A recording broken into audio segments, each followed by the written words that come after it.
warahmatullahi wabarakatuh. Alhamdulillah, senang sekali bisa bertemu kembali dengan teman-teman saudaraku soleh-solehah semuanya yang dirahmati Allah Subhanahu wa taala di channel YouTube Mbak Nur Kesuksesan Islami. Saya doakan semoga teman-teman semua diberikan segala bentuk kemudahan, kesuksesan, kekayaan, kemuliaan dan kesehatan dari Allah Subhanahu wa taala. Amin amin Allahumma amin.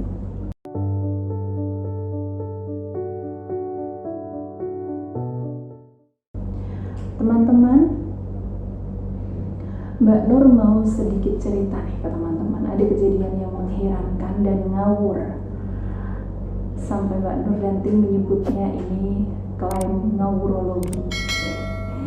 Jadi ada salah seorang klien Mbak Nur, ya klien saya yang punya rumah aset, bukan rumah huni ya, rumah aset. Jadi ini fungsinya dikontrakkan, ya jadi ada penghasilan dari rumah tersebut yang dikontrakkan. Itulah kenapa saya sebut rumah aset.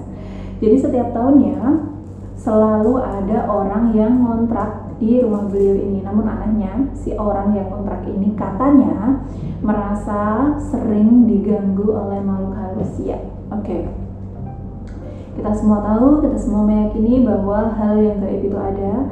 Kita hidup berdampingan dengan jin, namun dalam dimensi yang berbeda. Meskipun barangkali lokasinya sama ya, namun dimensinya berbeda karena kita manusia, sedangkan jin adalah makhluk gaib.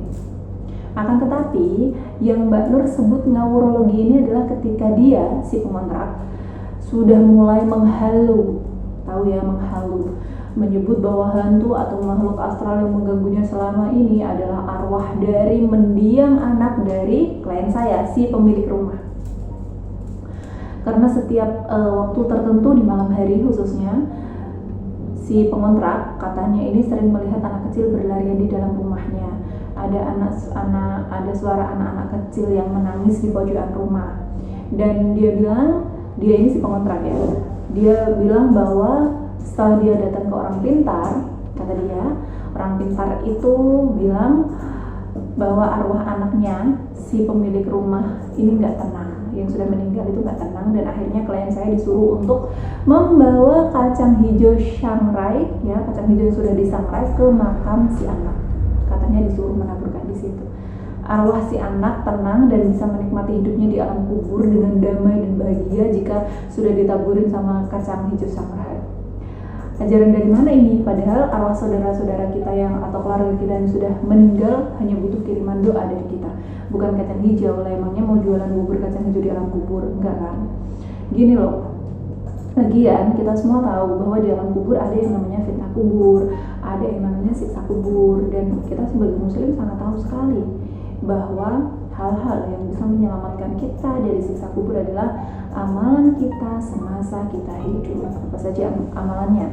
Beriman kepada Allah Subhanahu wa taala, rajin membaca surat Al-Mulk, selalu mengamalkan Al-Qur'an, dan selalu memohon doa untuk berlindung dari siksa kubur.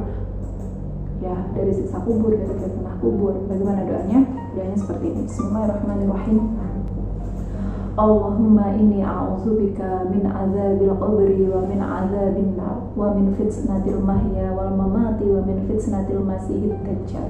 Ya Allah, sesungguhnya aku berlindung kepadamu dari siksa kubur dan siksa api neraka, dan fitnah mereka yang hidup dan fitnah mereka yang mati, serta fitnah masih dan dajjal.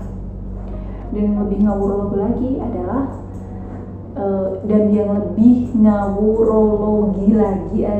dia si pengontrak ini mau memanggil jin dan diajak komunikasi, kata dia. Nah, saran kalian ditanyakan, subscribe dulu ya. Akan Mbak Nur ceritakan lagi yang lebih lengkap, yang lebih seru dalam video Mbak Nur yang tayang besok.